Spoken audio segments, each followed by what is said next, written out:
Bom dia, hoje dia 12 de dezembro e hoje o nosso devocional fará uma reflexão na carta do apóstolo Paulo aos Colossenses. Passagem do dia, Colossenses capítulo 3, versículos do 1 ao 4. Portanto, se já ressuscitaste com Cristo, buscai as coisas que são de cima, onde Cristo está assentado à destra de Deus. Pensai nas coisas que são de cima e não nas que são da terra. Porque já estáis mortos e a vossa vida está escondida com Cristo em Deus. Quando Cristo, que é a nossa vida, se manifestar, então também vós vos manifestareis com Ele em glória. Esta carta tem como tema central a supremacia absoluta de Cristo em todas as coisas. A carta aos Colossenses é uma das mais cristocêntricas de toda a Bíblia. Paulo escreve para uma igreja boa, mas ameaçada por ensinos que diminuíam a pessoa de Cristo. Sua resposta não é discussão, é exaltar Jesus. Quando Cristo é colocado no centro, todo o mais encontra o seu lugar. Escrita por Paulo durante seu encarceramento, mais ou menos entre 60 e 62 depois de Cristo. Ele estava provavelmente na prisão em Roma e foi escrita na prisão, assim como foi Efésios e Filipenses. Ela é destinada à igreja de Colossos, que Paulo não conhecia pessoalmente, mas amava por meio de Epáfras. O problema principal era as falsas doutrinas, misturando com tradição judaica, filosofia humana e experiências místicas que tiravam o foco de Cristo. O propósito dessa carta é mostrar que Cristo é suficiente, completo e supremo. No capítulo 1, vemos Cristo, o centro do universo e da fé. Paulo inicia afirmando que Cristo é a imagem do Deus invisível. Nele, tudo foi criado. Ele é antes de todas as coisas. Nele, tudo subsiste. E a lição que tiramos daqui é que não existe parte da nossa vida onde Cristo não seja o Senhor. Ele sustenta tudo, inclusive a nós.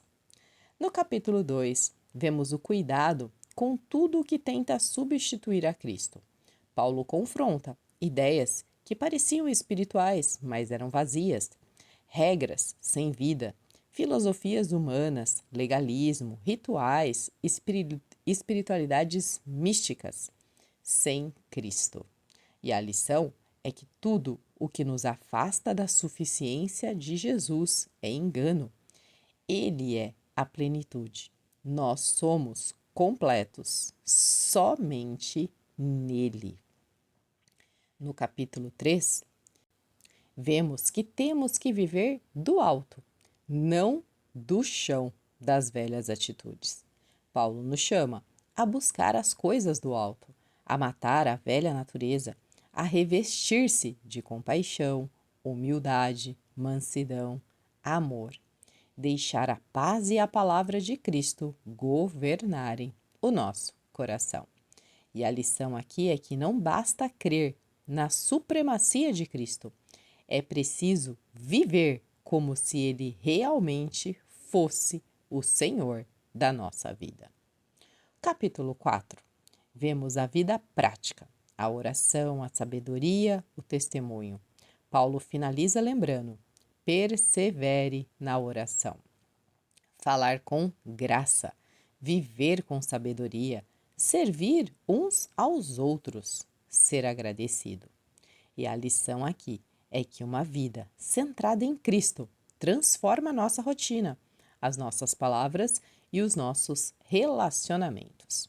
A carta inteira é um monumento à grandeza de Jesus. Em Colossenses, vemos Cristo como Criador e sustentador de todas as coisas. Ele é o cabeça da igreja, o primogênito dentre os mortos. Nós vemos a plenitude de Deus habitando corporeamente, aquele que nos liberta, perdoa e reconcilia, aquele que torna todas as outras vozes pequenas. Tudo existe por meio dele e é para ele. Quando isso entra no nosso coração, encontramos o descanso. Cristo precisa ser o centro, não o anexo.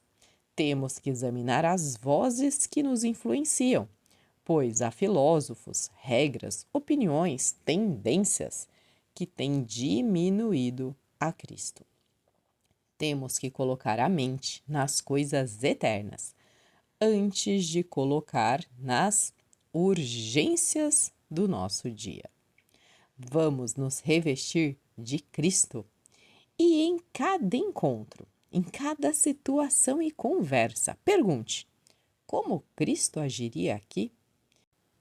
E vamos viver com gratidão. A maturidade espiritual, ela tem que ser marcada por um coração grato. E aqui nós temos realmente, né, mais um alerta, né? Porque toda a Bíblia, ela vem nos ensinando, vem nos corrigindo, vem nos alertando. E nós precisamos estar atentos para realmente não cair nas armadilhas do inimigo. Colossos era uma igreja que ela servia a Deus. Ela é uma igreja que ela cria na salvação por Cristo Jesus. Ela andava pela palavra. Porém, ela foi esfriando. Ela foi dando ouvido ao mundo. Ela foi olhando para os lados. Parou de tirar, né, o foco no alvo, que era Cristo. E começou a entrar, né, essas misturas, começou a entrar realmente coisas vazias que vão tirando o foco de Cristo. E aí, o que acontece? A igreja vai se perdendo. E aqui nós estamos falando, né, de pessoas, assim como eu e você.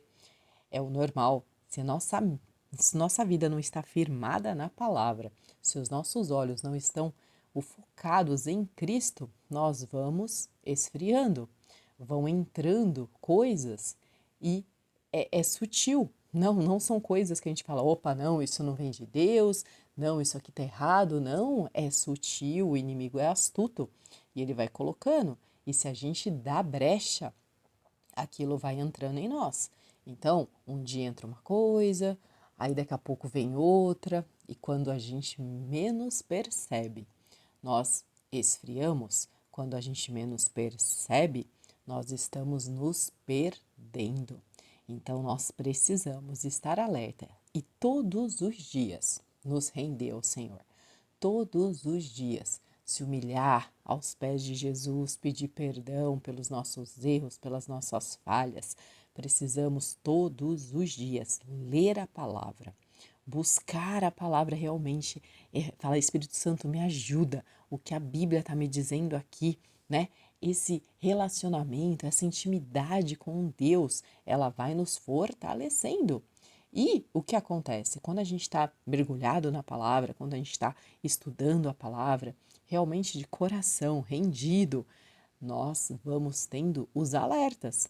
Porque assim, quando a gente lê um texto como esse, a gente para e pensa, peraí, será que tem algo que eu estou fazendo que entrou em mim que não era para entrar? E aí o Espírito Santo, ele te mostra. E você vai corrigindo. E você vai voltando, né, para o rumo certo. Vai voltar os seus olhos para Jesus, para o alvo, que tem que ser Ele o tempo todo. E você vai se corrigir. Você vai pedir perdão para que você não se perca. Mas infelizmente, muitas pessoas, nós vemos a queda das pessoas, né? Não é de uma hora para outra. Não é assim, eu vou pecar, pequei. Eu vou cair, cair. Não, é um processo. Tudo é um processo. Tanto, né, O nosso processo de santificação é um processo que ele vai ocorrendo a vida toda e a queda também é um processo. Por quê? Porque hoje você deixa uma coisa, hoje aquilo, não, vou fazer aquilo e coisa que você já não fazia. É um processo e vai ocorrendo um esfriamento. E esse esfriamento nos leva a uma queda futura. E não é do dia para a noite. Ele pode durar anos, anos e anos. E a gente acaba caindo. E muitas vezes, né, a gente pode até se perder sem nem perceber.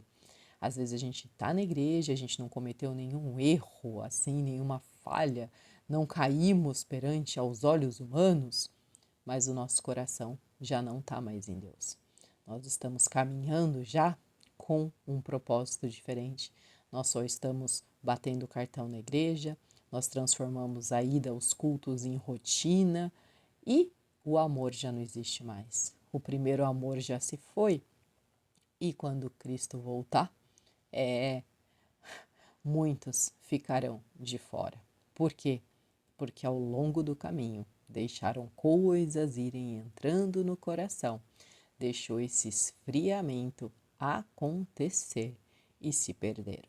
Mas está aqui uma carta de alerta, uma carta onde mostra que Cristo é o suficiente. Ele nos basta, ele tem que ser tudo para nós. Ele tem que realmente ser o nosso Senhor. Os nossos olhos têm que estar firmes nele. E tudo que a gente for fazer, a gente tem que perguntar como Cristo agiria. E aí sim, o nosso comportamento muda, as nossas atitudes mudam, as nossas respostas mudam e nós vamos refletindo Jesus por onde a gente passar. E temos de ser gratos, o que mostra o nosso coração rendido ao Senhor é a gratidão. Somos gratos em todo momento. Mas a minha vida está difícil, seja grato. Mas as coisas estão se levantando, seja grato. Não, tá tudo bem. Então, seja grato. É isso, a gratidão em todos os momentos, não importando a situação. É isso que é servir ao Senhor, é isso que está rendido ao nosso Pai. Então vamos realmente mergulhar na palavra, vamos realmente nos conectar com o nosso Pai e não deixar que nada tire o nosso foco, que nada mude. Não vamos deixar brechas abertas em nossa vida. Vamos aprender a fechar todas as brechas para que o inimigo não tenha como ter acesso a nós. Temos que fechar essas brechas. Cabe a mim e a você. Não é a Deus. Deus nos ajuda, Deus nos guia. Deus, realmente ele nos mostra, tá aqui, tá errado. Mas o corrigir tem que ser de nós. Nós podemos até pedir ajuda. Pai, eu não consigo corrigir isso sozinha. Mas você tem que se posicionar. A atitude tem que vir do seu coração. Então vamos aprender a fechar todas as brechas para que realmente Cristo seja tudo em nós. Oração. Senhor, abra os meus olhos para ver a supremacia de Cristo em todas as coisas. Que Ele seja o centro da minha vida, da minha mente e do meu coração. Livra-me de tudo que tenta roubar o lugar que pertence somente a Ele. Que eu viva buscando as coisas do alto, revestida do caráter de Cristo e guiada por tua paz. Que minha vida seja um reflexo da glória daquele que é antes de todas as coisas. É o que eu te peço em nome de Jesus. Amém, amém e amém.